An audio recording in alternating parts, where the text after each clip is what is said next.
can't quite believe we're meeting out here. We've gotten used to walking over to Silver Moon Hall whenever we go see you. Well, you're still welcome to go there whenever you want to see me. It's just, now that it's all over, I've decided to make some changes. Try and fit in with the Frost Moon Scions, like Llama suggested. The older generation are still timid around me. They don't dare get too close, and they bow their heads when I walk by. But things are much better with the children. I see more curiosity in their eyes. Hopefully, by the time the next Moon Prayer Night comes around, I can enjoy the festival with them as myself, without having to pretend that I'm only dressed up as the Moon Goddess. You'll do fine, Columbina. I'm unsure they'll realize you're super nice once they get to know you better. You really think so? When we first met, you thought I was a little up in the clouds. We were just starting out then, come on! I'm only teasing. I know that I have you to thank for pulling me back down to solid ground. It feels good to finally stand firm on the earth where I was born. Oh, that's great!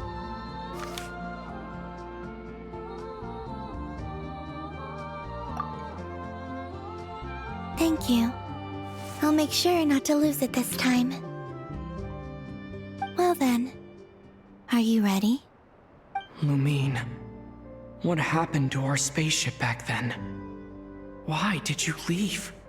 It's time to learn the truth at last. Ready as I'll ever be. Good. Then let me open the way for you.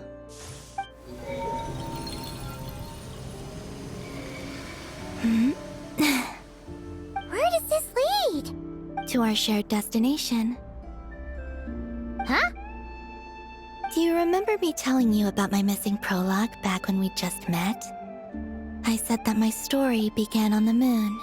But while I was inside the moon's reflection, I realized that my prologue was really hidden in the future. I just had yet to discover it at that point. The story of the time before I was born was in fact the story of my distant future. It's truly fascinating. But when I obtained the Trilunar Authority and returned to our present reality, I sensed something I hadn't expected. Your prologue. So you mean... Yes, your spaceship. All this time, it has been hidden on the Frost Moon, which lay beyond the sky.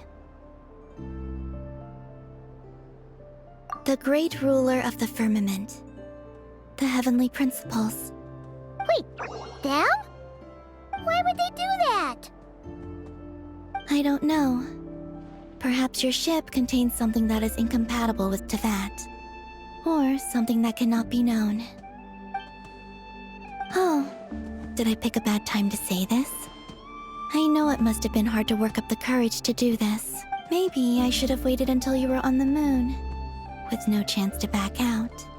That would have been kind of mean, you know. Take me there. Oh? Whatever is hiding in that ship, it belongs to me and Lumine. Those memories belong to us. No one else has the right to decide whether I should or shouldn't know about it. Not even the heavenly principles. Very well. Then let's go. Yeah, you two take care, alright? And don't forget to come back soon! Rest assured, Paimon. We will. Traveler, after you. Thinking about the story that we'll find hidden on the moon? Yes. And hoping that it has a happy ending. Stories like that don't exist, you know? You don't believe in happy endings? I don't believe in endings.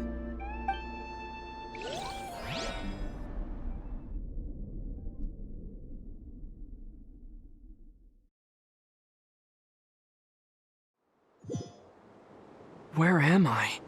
This is the pathway I built between Teyvat and the Frost Moon. The moon is very far away from us, so it could be a long journey.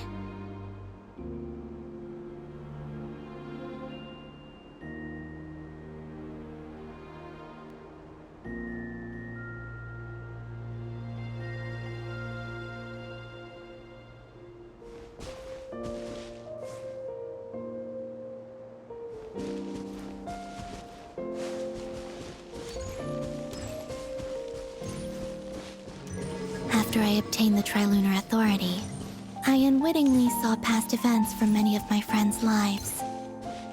One was Lauma. She was so young when they chose her to be the Moon Chanter.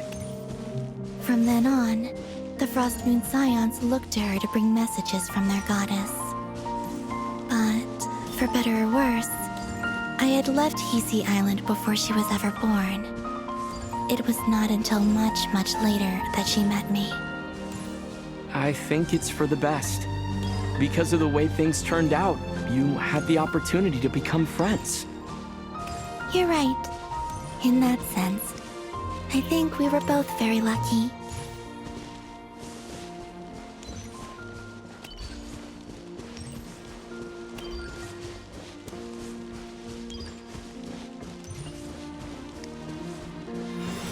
Oh, and about that mage, Nicole.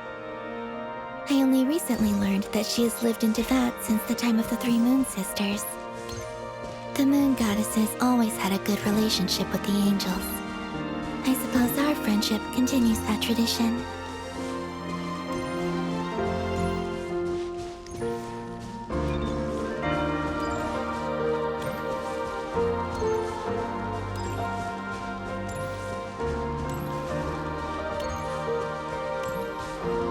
And then, there's Zandrone.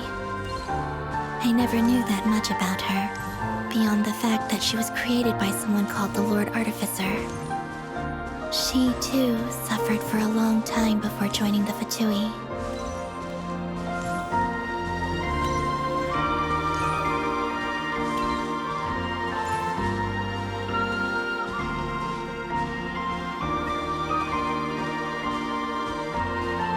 How I wish I could talk to her again, even if only to hear her say nasty things to me.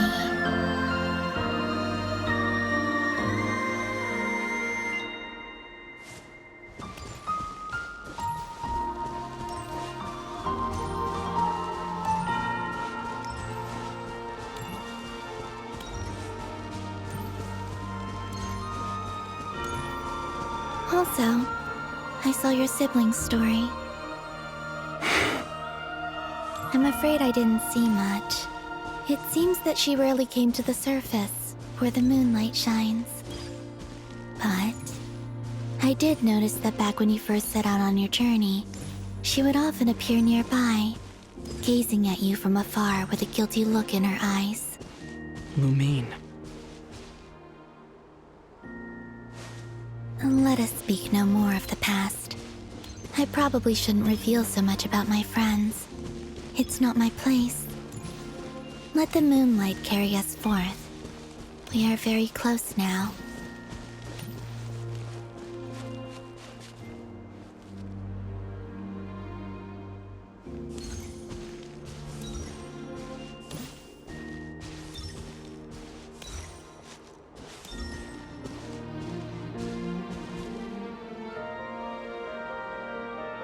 After this, I'd like to bring some Kuhenki to the moon as well. If they're willing, of course. What about your other friends? Will you bring them to visit too? Certainly. But I'll need to tidy the place up first. This home hasn't received any guests in a long, long time.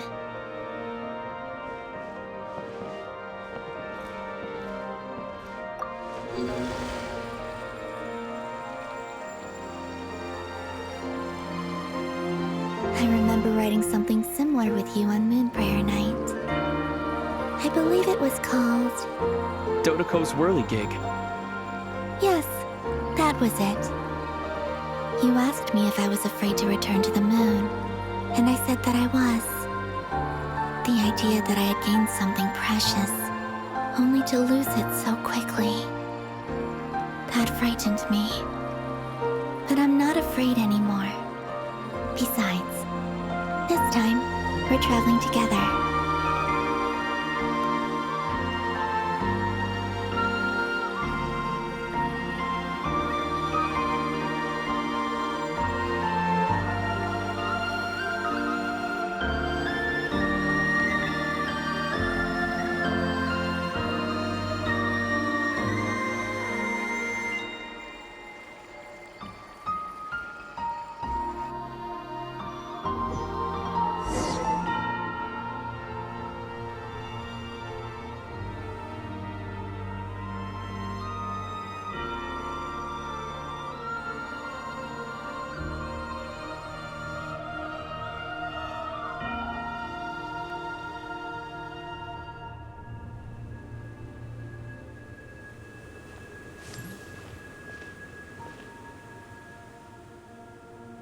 We're here.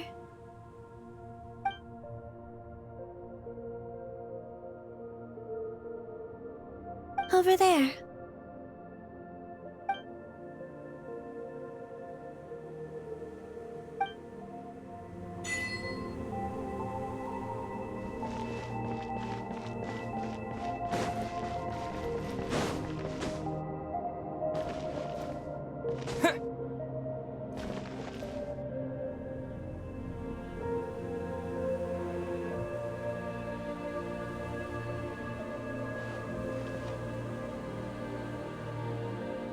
Our spaceship. It's huge. I suppose that the moon is the only place one could hide it. It'll be alright. Huh? The way you feel in this moment, I went through it too, on Moon Prayer Night. The door was right in front of me, but I struggled to find the courage to step through. Solitude for me once meant living a life in which even I was absent. Before I met you, that was the only life I knew. But that night, solitude meant throwing away the life I had gained after meeting all of you. Columbina. Go. Retrieve the part of your life that was once lost. Trust me, you will lose nothing by doing so. Look, Teyvat is right there. All of our friends are down there, waiting for us. You're right. Thanks, Columbina.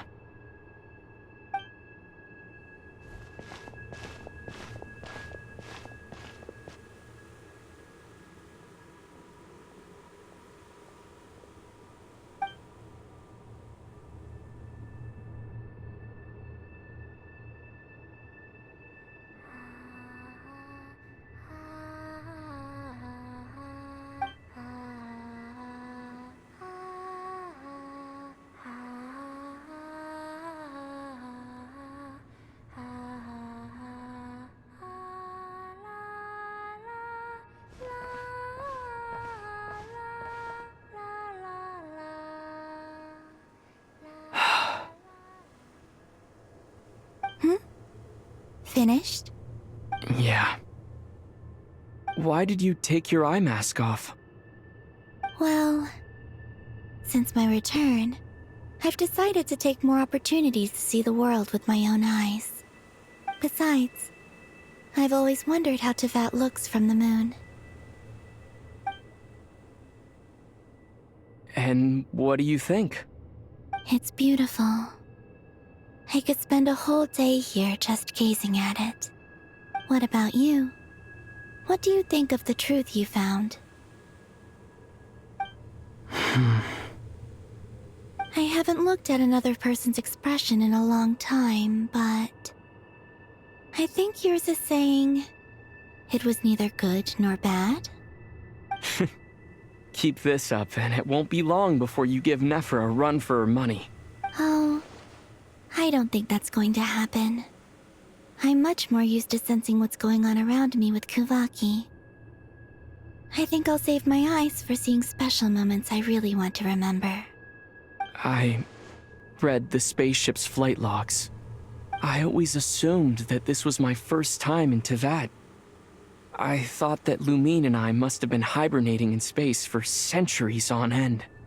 But the logs show that our spaceship flew over the skies of Teyvat once before.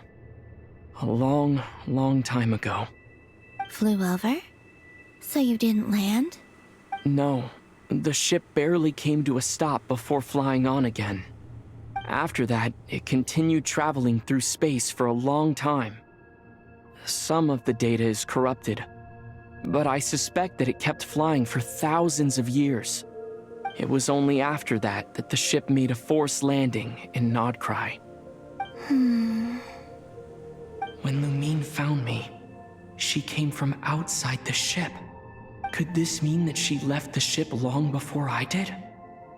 Maybe even during our first pass over Teyvat. Are you alright? Yes, I can feel that the truth is coming together, one small piece at a time. I remember Lumine telling me that when she first arrived in Conria, she could not recall the past. So this might be something that even she doesn't know. Here, I made some space for you. Your mind must be racing, and this seems like the perfect place to relax and clear your head. Oh, wait, there's one more thing. What is it? Wait here a moment.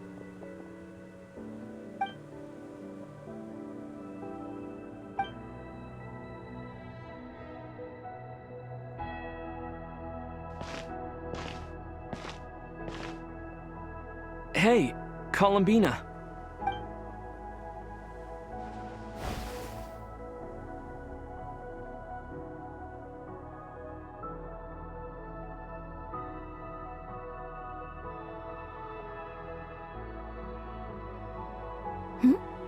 Is that a new outfit?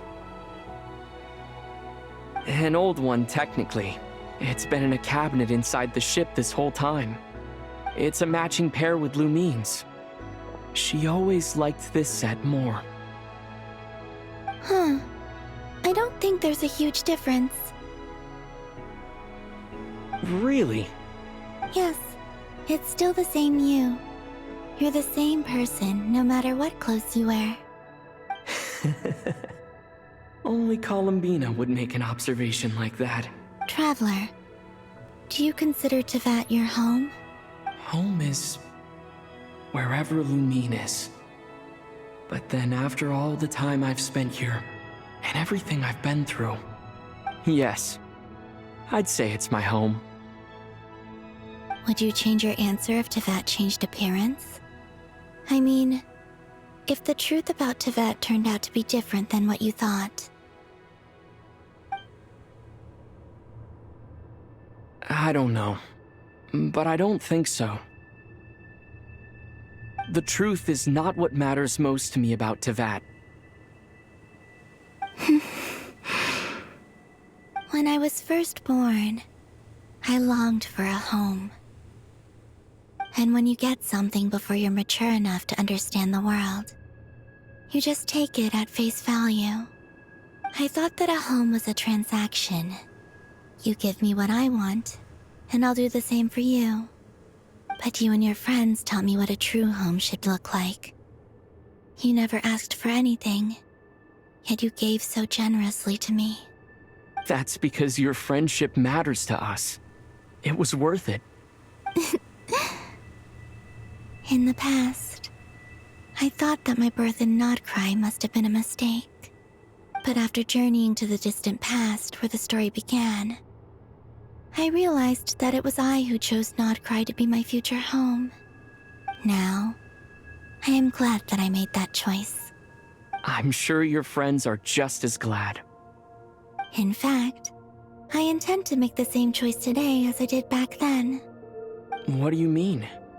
Well, I've given the Eternal Moon's Marrow to Lauma, and the Iridescent Moon's Marrow to Arlecchino. And now, I shall return my Kuvagi to Nod-Krai again, that it may continue to protect my chosen home. Wait, but what about your body? Oh, are you worried that I'll disappear again? I won't. Not this time. The Frost Moon has now entered the false sky, and I am the Tri-Lune goddess. I am only returning to Nod-Krai the part of me that it needs. I am giving what I can, because my home is worth it. Oh, and I have something for you, too. For me? Yes.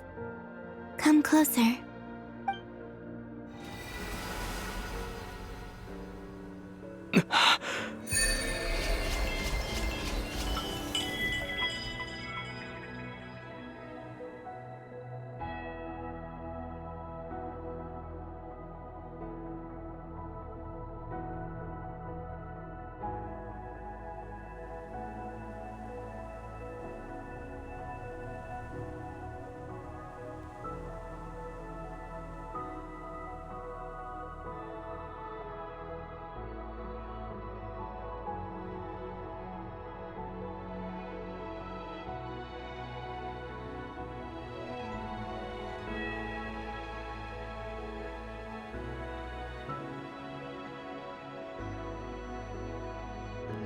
What was that? I lifted some of the restrictions this world placed on you. I trust this will help in your future adventures. My power. It feels like it's grown.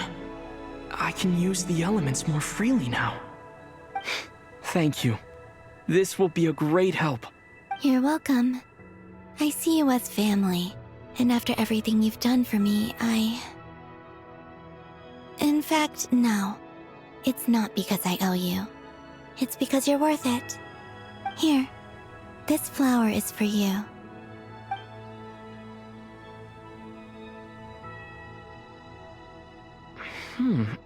Isn't this a moon prayer blossom?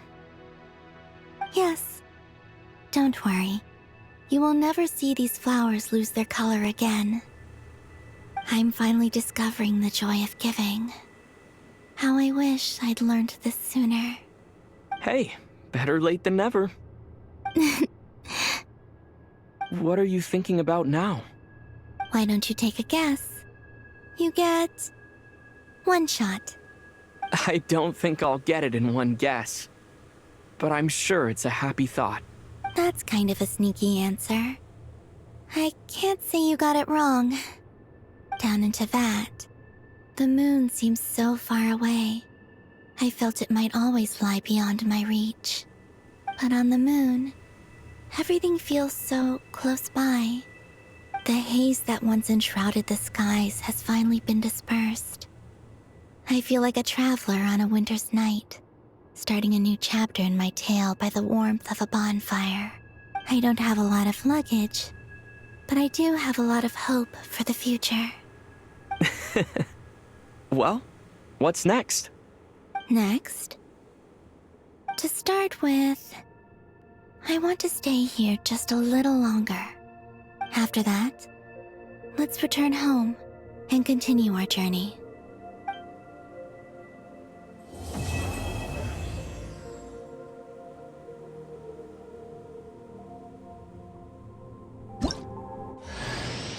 These clothes bring back so many memories.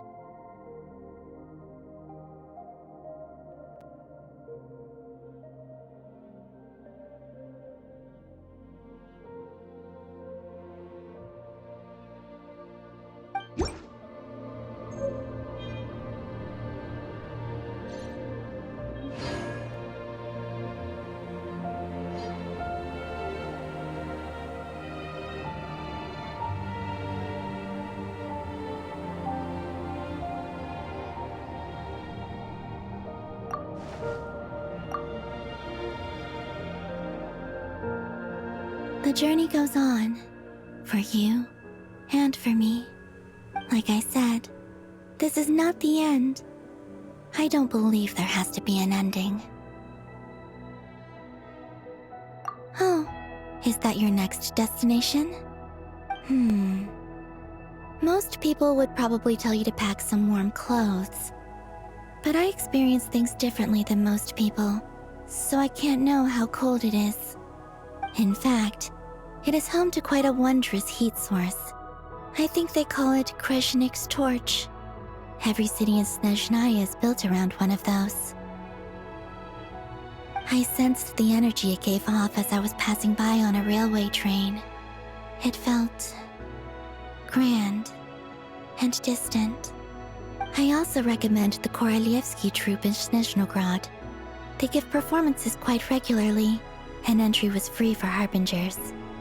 I liked them a lot.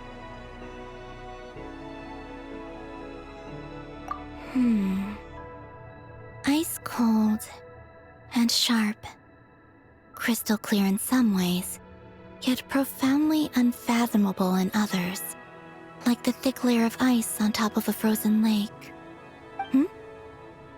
That's just the impression that Tsaritsa gives me. I was never able to glimpse what truly lies beneath that icy exterior.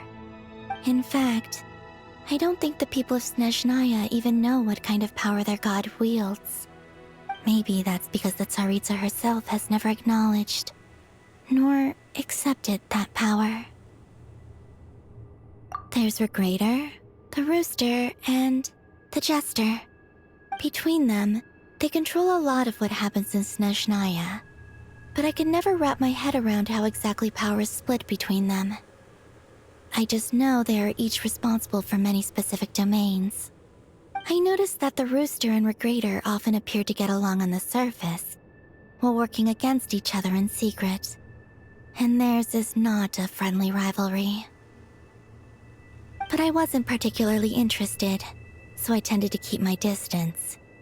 Now that I think about it, the term Mistelton often seemed to come up in connection with Project Stuja.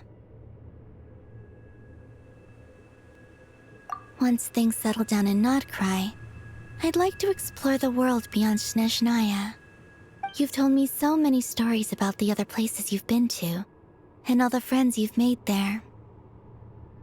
I'm curious to visit those nations and see them for myself. It would also help me learn more about the journey that has made you into the person you are today. Okay. As you continue on your journey, don't forget to gaze up at the moon once in a while. It is, after all, no longer an illusion. It shall cast down its true moonlight, connecting us in truth.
To Jean, Acting Grand Master of the Knights of Favonius.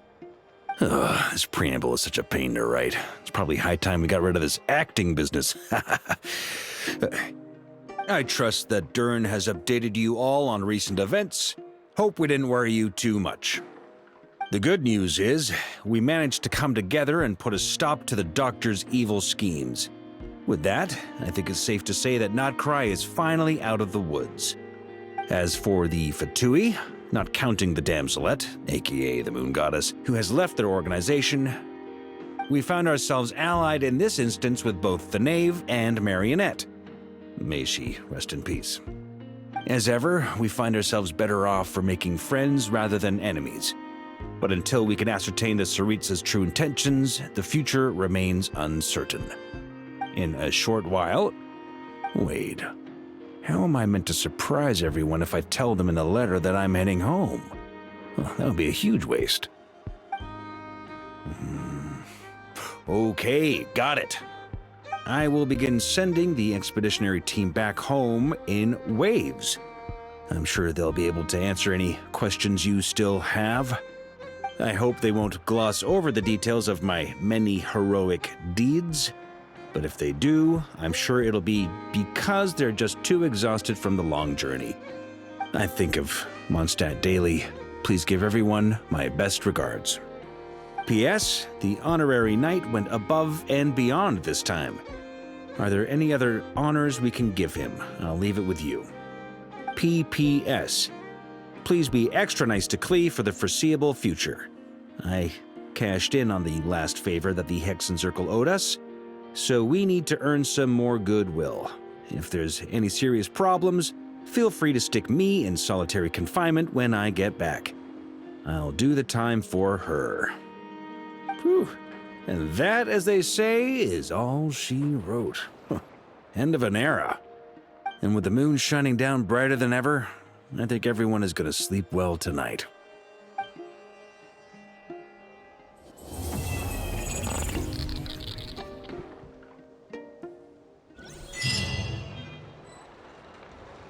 The people here somehow seem even freer than those in Mondstadt. We're in for a storm. Yes, it never hurts to try a bit harder.